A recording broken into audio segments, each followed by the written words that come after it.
Good morning.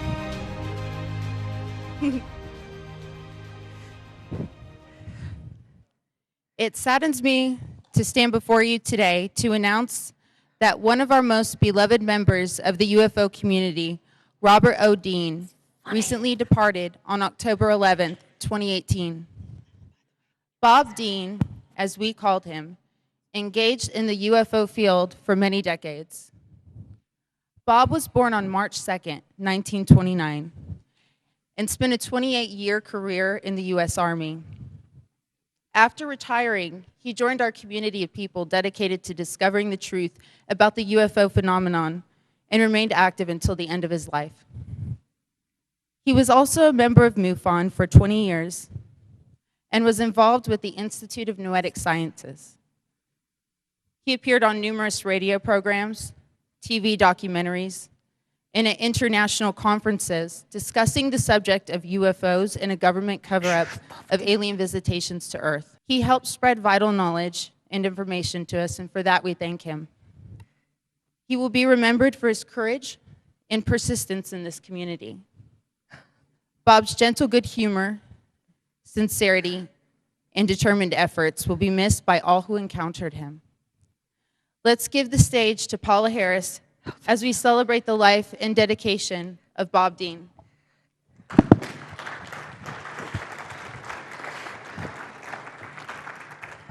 Thank you. Thank you, Rachel. This is the kind of thing that really hurts because there's so many wonderful people in the field that we've seen pass on, and Robert is one of those personages that everybody loves. Everybody loved this man. And he had the ideal sensitivity. He was a military man who had sensitivity, that he touched the hearts of literally everybody. And on a personal level, we had him come to Italy many, many times to speak to our people. I'm going to talk about Robert Dean, but in my presentation, I will also cover the Native American symbolism of Devil's Tower, especially where it touches my heart, because the incident that started my career was the movie Close Encounters of the Third Kind. And after many years, I went to Devil's Tower, so I'm going to talk about that, and I'm going to talk about peace, and I'm going to talk about the vision that we have for StarworksUSA in the future. So, looking at the future, looking at what we would like to have happen and the people that have helped us in the past, I'm going to just go ahead and do this. We start with a tribute to a wonderful gentleman, Robert Dean. When he came to Italy, he told us about the working at NATO. He told us about the assessment. And as a journalist, what struck me was the reason why he came forward to talk was because he, during the Cold War, saw photos of UFOs. And because it was the Cold War, the Russians thought they were our stuff, and we thought they were their stuff, and it could have started a third world war. If you don't think that's important on a national security level, that question is still happening. So Robert said he actually saw the photographs in the assessment. He actually saw the photographs while he was working in Belgium at NATO, and he decided when he retired he would tell the truth, not only for reasons of national security, but because he himself began to understand that he was very, very involved with the UFO question on a personal level. So you see Robert sitting with me at Piazza Navona in Rome, because from 1994 to 2007, I was a journalist working in Italy out of Rome. So all these famous UFO personages, all these people in the field, came as my guests in my apartment near the Vatican. And so Robert was one of them. And you see me sitting with him at Piazza Navona, and then you see him speaking to Maurizio Baiada, who will be here next year, who was the editor of Area 51 magazine and Dossier Alieni, because I still write for the Italian magazine, the magazine that puts out, like People magazine, all the information on the paranormal, on disclosure, and on UFOs. So here you see Robert speaking to Maurizio. Michael Sala is in Rome, so he's speaking to Michael Sala. And he gave us so much information. This is in Roswell with Peter Gersten and Stanton Friedman. And for people who used to come to the IUFO, there's Ted Lohman.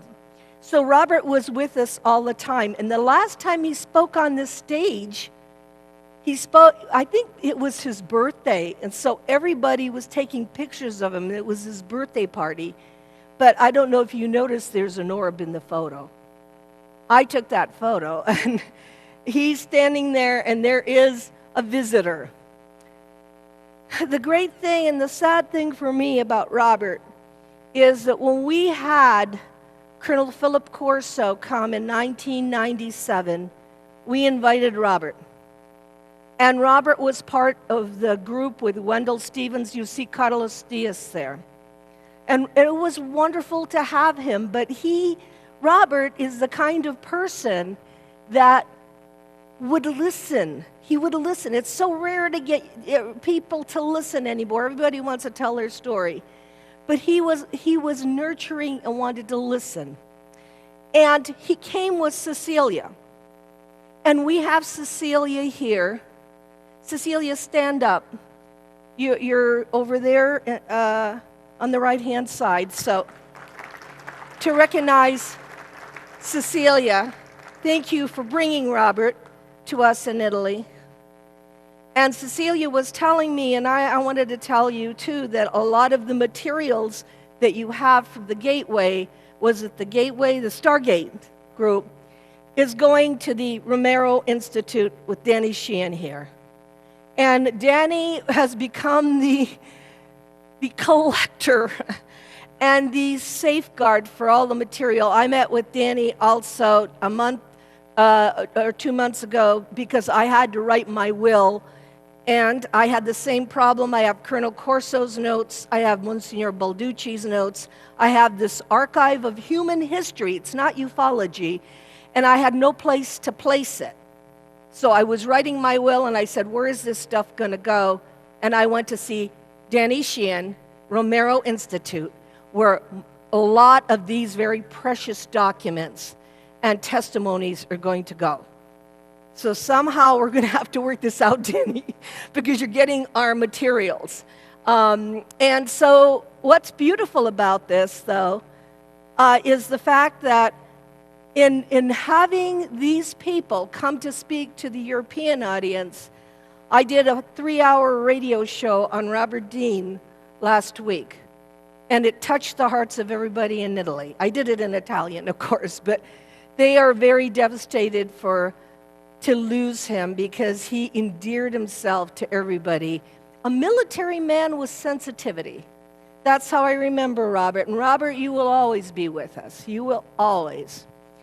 Okay, so one of the things I wanted to do during my presentation, and I have to be honest, I support every single initiative for conferences, UFO conferences, in the United States. But in the last 5 years, I've made a real sacrifice with a wonderful group of people to come back to Laughlin. And it has become StarworksUSA Laughlin with a particular vision. And I need to be clear. It is not going to be the same conference that is going to be here in March. That is a different conference.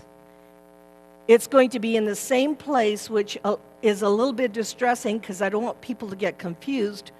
I support every single solitary initiative, but I want people to remember that the last 5 years, we have had a presence at the Aquarius Hotel, and we have tried to go ahead with what Grant Cameron has just talked to you about for 2 hours, UFOs, the connection, and consciousness. And it's hard to do that because for me, consciousness is the university of the research. In other words, you got to go there. That's the bottom line, what do you call it, when you're running the race, that's the finish line. I started with nuts and bolts. I wouldn't look at what was inside the UFO because I work with Alan Hynek and we were just measuring things. We were collecting data. If you remember, Alan Hynek, Dr. Hynek, who was my mentor, all he had me do is put pins and maps. He'd call and say, there is a flap over Indiana, put a pin there. And I was fine. I could do pins and maps. And then he would give me cases to translate, and I was fine. I wasn't fine when I when I started looking inside the craft to be involved with the inhabitants. In other words, I wasn't fine. It turned my world upside down, as I imagine it did Grant Cameron's, when we started looking at what was inside the craft. In other words, who was visiting us? In other words, what I call contact. You will not hear me use the word abductions because we don't know what's going on. We just know it is contact of some kind. Contact. So you people are all sitting here because you have been invited to learn about contact. Whether it's that you got it on internet or you read something or you talked to your friends, we are all being contacted for a reason. Now, my latest research is in Latin America. So I've spent a lot of time there in Colombia, Chile, Argentina, and Mexico, because that's where most of the contact, as you will hear Ricardo Gonzalez, amazing story tomorrow.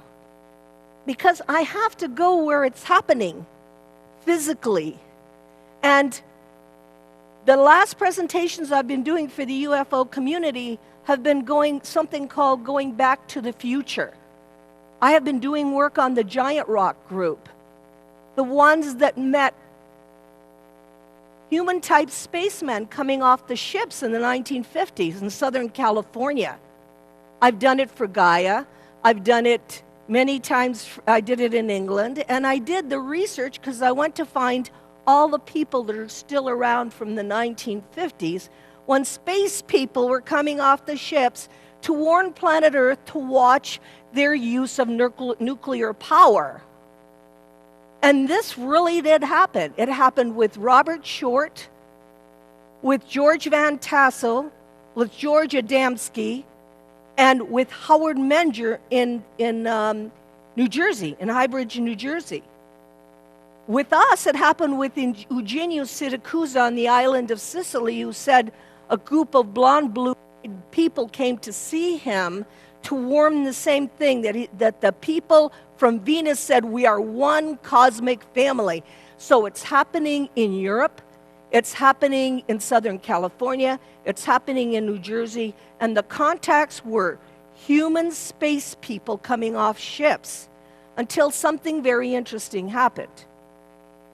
When we got involved with the military-industrial complex, it was no longer whether we were interested in meeting the space brothers, as they call them. The money came into it, the economy came into it, and now, even today, with the groups that are forming, it's about back engineering alien spaceships or technologies or propulsion systems. For me, that's over there. I'm still looking at the messages because it has taken me there after working with Hynek, nuts and bolts, for many years. I realized these people are not on vacation. The planet is in trouble. And if we're not listening in this country, they're going somewhere else. And Grant has done a whole series on my contact in Shasta through Ricardo Gonzalez. That thing really happened. But what happened in Shasta caused me a bit of a problem, because even though I had physical contact, it's not easy, so I began to have PTSD. And that means that it wasn't negative, it's just not my reality. It's very hard to meet space people standing there when it's not a reality. It's like seeing a ghost. And people say, oh, I wish I were you, and I wish I... No. You have no idea what real contact does. And the thing is that I was so upset about that I tried to get over my fear. So I went to Crestone, and I was sitting meditating under the stupa, and the top part of the stupa has a crystal, and it lit up, and the message I got was, go to Devil's Tower, Wyoming. So I'm going to talk a little bit about Devil's Tower, Wyoming, because that has to do with the Native Americans. I thought, how am I going to get to Devil's Tower? I mean, it's like I don't want to drive all that way from Colorado to Wyoming. So two friends of mine, Julia Steiner and Lori, her husband, said, we'll go with you.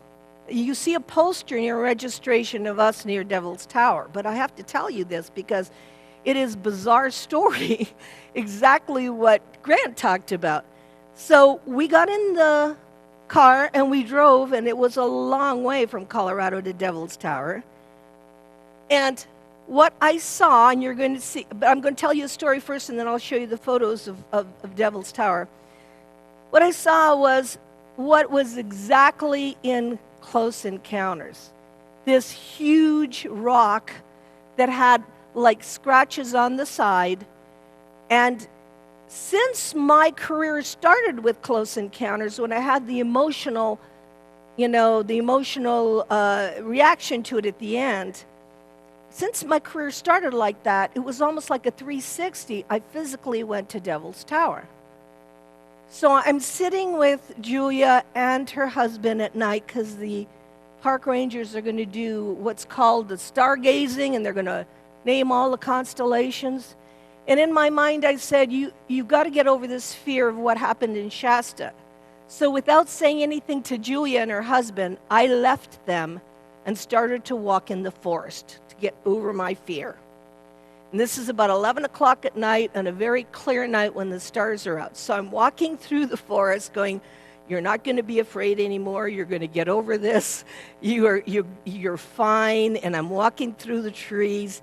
And I felt amazing. I felt like I had conquered my fear, the fear of contact. I didn't expect to see any ETs or anything. I just wanted to get over that fear of the darkness and walking through the forest. Well, Julia noticed I was missing. So she came down from the bleachers and came into the forest and called, Paula, where are you, Paula? And she grabbed me by the arm when she found me, and I swear to you, what we all heard, and you can ask Julia because she's here, we heard, da-da-da-da-da. And then it went, da-da-da-da-da-da-da-da, just like the movie. And I said, Julia, do you hear that? That does not make any sense. It's not logical. It's the paranormal. It's that thing which glues together all the UFO phenomenon. I've just been reading the books of Jacques Vallée. He's very, very interested in the paranormal aspect of this. It's all over the place. It was even all over the place when I met Tony that Grant just talked about. I come down this hotel, I get in an elevator, the doors open and close, open and close. I said, enough, close, because I said, this is going to be weird. I walked into the coffee shop, there's no one there except Tony sitting there, and this is the gentleman from Great Britain that Grant had just talked to you about. Tony had been emailing me for 3 months with the most incredible UFO photos I've ever seen. And he's sitting there and he says, Paula, he said, I'm here. And I sat down and talked to him, and he said, I came down the elevator, and the doors opened and closed, opened and closed. And I said, here we go. This is the language for me that the ETs talk. In other words, the synchronicities in your life, the things that happen to you, you go, oh my Lord, how did that happen? Or somebody's reading my mind, or how did they know, or how did I read this article? That is the language of the ETs. They do not take you and say, hi, how are you? Let's go have dinner. That is not how an alien population or a group of off-worlders or another cosmic culture will speak to human culture. They will speak to you in your lives through what we call the paranormal, which is very normal. I didn't know that when I got in the elevator. I just thought something's happening. Let's stop it. And I realize that if I look at the cases I've been working on and the things that happen to me, they are filled with weirdness, which people call high strangeness. And that is the language that they're watching. I mean, you honestly don't think that whoever's involved with Tony is not watching me and Grant? They wanted Tony to come here. And all the feather stuff is saying, go to this conference. Because his wife was not really happy about his coming here. So their way is not to go and say, hey, Tony, you better go to the conference because this is the right kind of people to be with. They're going to do weird things so Tony ends up at this conference. It is not a linear thing that happens. It is a series of synchronicity or progressions that happens. And there's Julia. Julia, you'll see Julia. She just came in. You can talk to her about what happened at Devil's Tower. Yeah, I just talked about that. And you said, there must be a boombox or something around here. You did hear da-da-da-da-da, right? Okay. It was really, really, for me, did I get scared? No, I was happy because I love that. I love the music around all of Spielberg. And Spielberg is in it up to here. Let's not even talk about Spielberg being guided. You saw E.T. before. Let's not even talk about that. Because these things do not come out of, nowhere. Okay, what makes StarworksUSA? As I said before, we are still doing the Aquarius. It still will be in November. It is the same conference it's been for the last 5 years. It'll be the 6th year. The vision that I have for next year is remote viewing, which you can call ESP, entanglement, or whatever you want to call it, because I'm very interested in that type of communication and that type of consciousness raising. And what I'd like to do is continue with future conferences. I like to do, for instance, in 2020, my dream is to have a conference on artificial intelligence and to have robots in the lobby.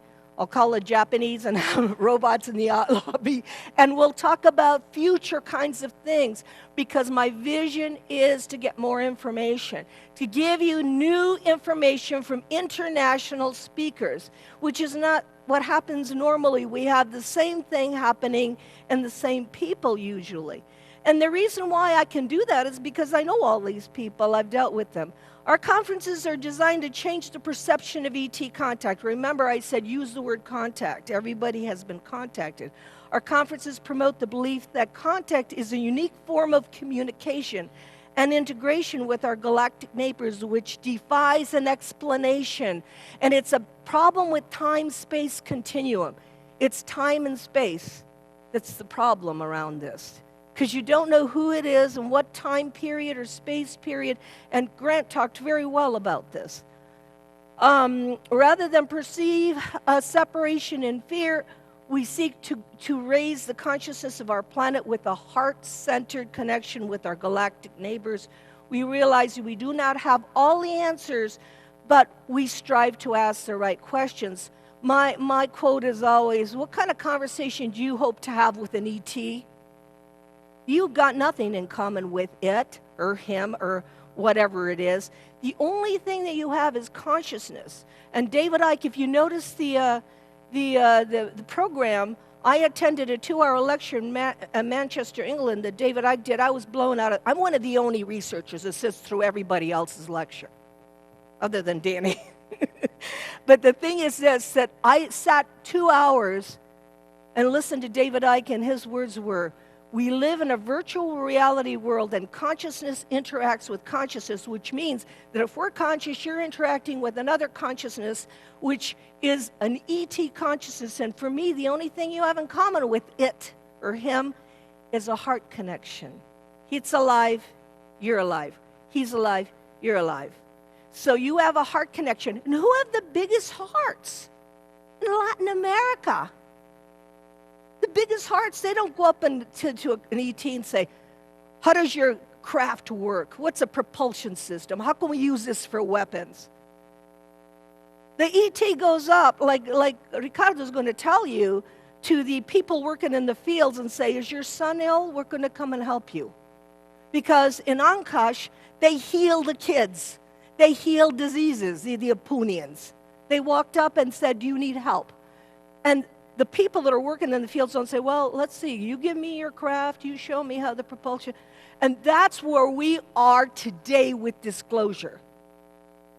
Unfortunately, it's based on technology because that's where the money comes from. We are, like George Adamski said, this planet is destruction, reconstruction. So it's war, reconstruct, and that's where the money comes from, and that's where we had been going.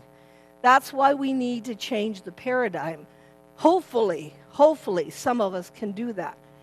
Okay, so Devil's Tower is not named Devil's Tower, folks. That was named by a white man. Devil's Tower, also known as Bariloche Butte, is a butte composed of indigenous rock in the Bariloche Mountains, part of the Black Hills, near Hewlett and Sundance in Crook County, northeastern Wyoming. The monuments, the Devil's Tower was the first United States national monument established September 24th, 1906 by President Teddy Roosevelt. You know, he did a lot for the national parks. The monument's boundaries encloses an area of 1,347 acres. In recent years, about 1% of the monument's 400,000 annual visitors climbed Devil's Tower.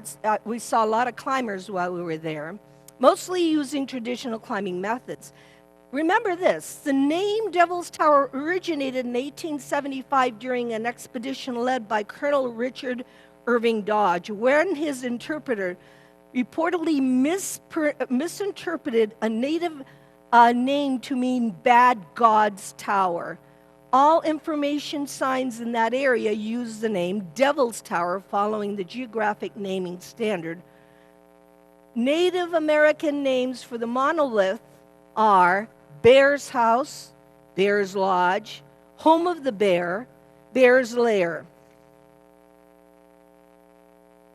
Aloft on the tower, Tree Rock, Great Gray Horn. In 2005, a proposal to recognize several Native American ties through the additional designation of the monolith as Bear Lodge National Historic Landmark met with opposition from the United States Representative Barbara Cuban, arguing that a name change would harm the tourist trade and bring economic hardship to area communities.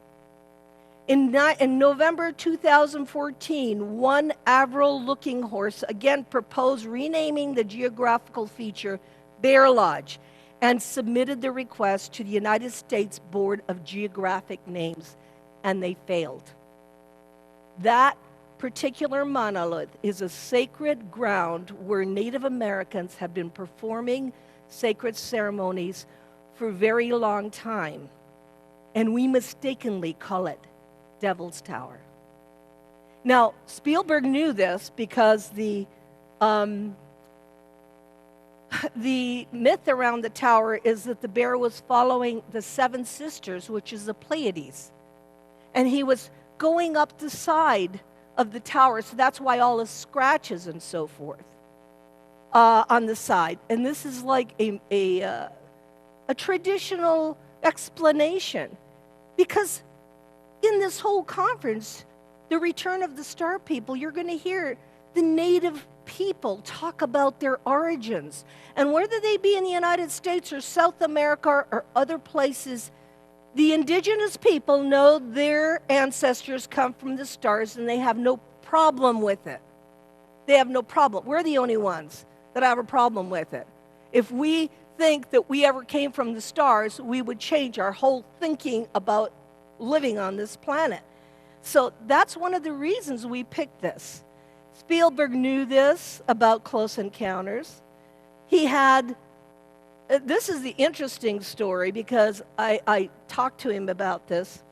He had a problem because the landing was supposed to be at Devil's Tower, but he didn't know how to get the contactees there.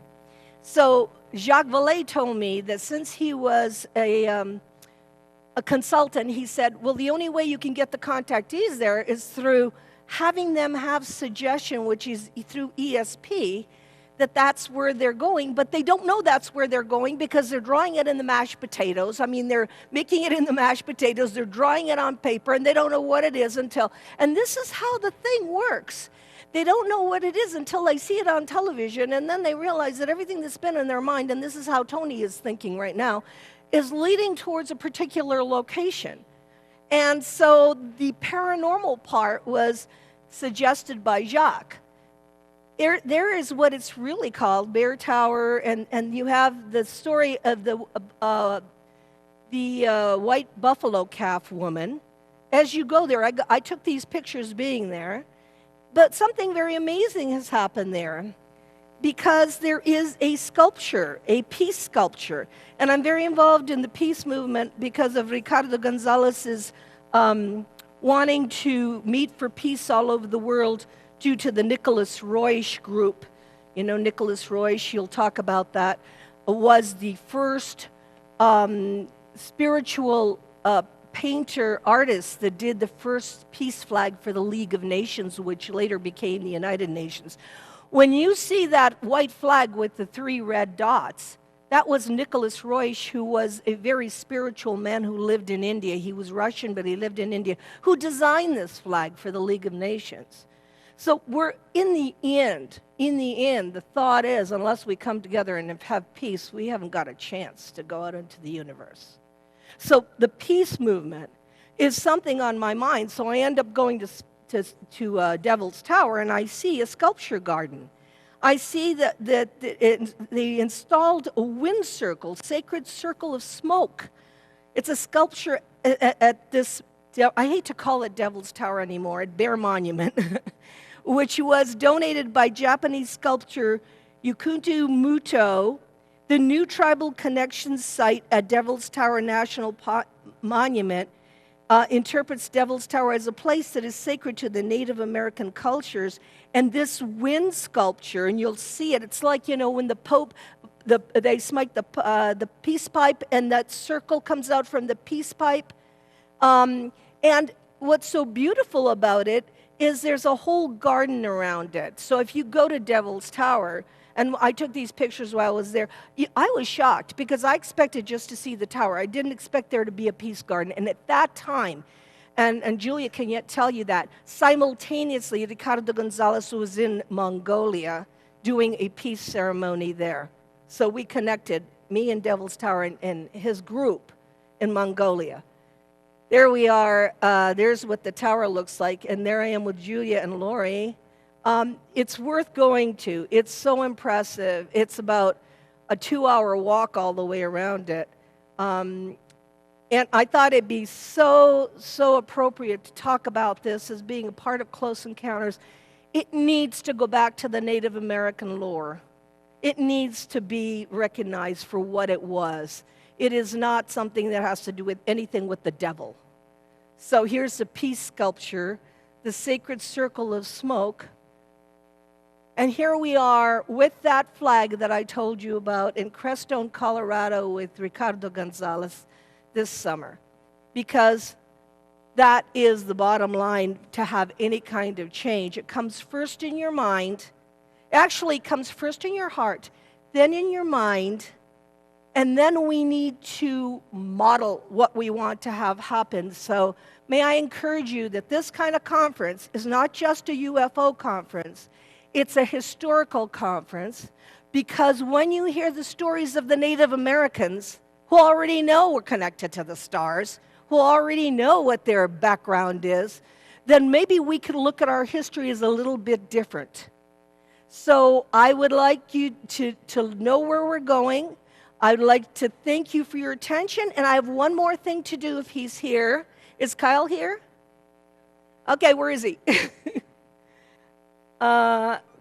Every year, come on, Kyle. How do I get out of here? Are you going? Okay. Wow. You don't have a, oh, you do have, I have a okay. mic. Every year, what we try to do, because I don't know if you notice, a lot of the conferences you go to, unfortunately, and I can speak because I'm 73 years old, everybody is 50 years old and over. And I say to myself always, what's going to happen when, another generation goes by and we don't have a younger generation to take this on, to look at this as the history of the planet? It's not just ufology, it's history of planet Earth. So Ann Galsheimer, Ann Melton now, gives us a scholarship every year to have somebody come who is below the age of 30, who is interested in UFOs. And for you people that came 2 years ago, it was Filippo Sarpa and Sara from Italy, and they did an amazing presentation. This year, Kyle will talk a little bit about his involvement. How old are you? I'm 24. He's 24, and he has earned that scholarship to go on to study UFOs. Kyle, just tell them a little bit about what your interest is and how you got interested in this. Okay, so I've been doing C5 meditations for about 5 years now. So I started when I was 19. And I'm just so thankful for a place like this to come talk about these types of things without people thinking that I'm crazy. Because my generation is so concerned with their phones and just doing drinking or whatever, and it's so nice, and I thank you guys so much. But a little bit about me, when I first started doing C5, it was Dr. Stephen Greer. Right. And he just really resonated with me because it all just made so much sense, and he had military and government officials backing what he said. So then I just started going out and doing CE5, and it was probably the third CE5 that I really saw something definitive, but then it just completely got blown out of the water, and I started seeing things in my mind and through meditation, remote viewing, you're talking about. And I think what really started that was I started focusing on the colors that I was seeing during my meditations, and then they started formulating into geometrical shapes. And then I started seeing almond-shaped eyes. And in CE5, when we connect with beings, we ask them for a physical confirmation. So just it gives us a confirmation just to make sure that we're not making something up in our mind, basically. And when I first started seeing these eyes, I asked them for that, and I felt this being touch me on the shoulder and shot this energy wave into my body. And there's not really any way to describe it except it felt like an orgasm, but everywhere in my body.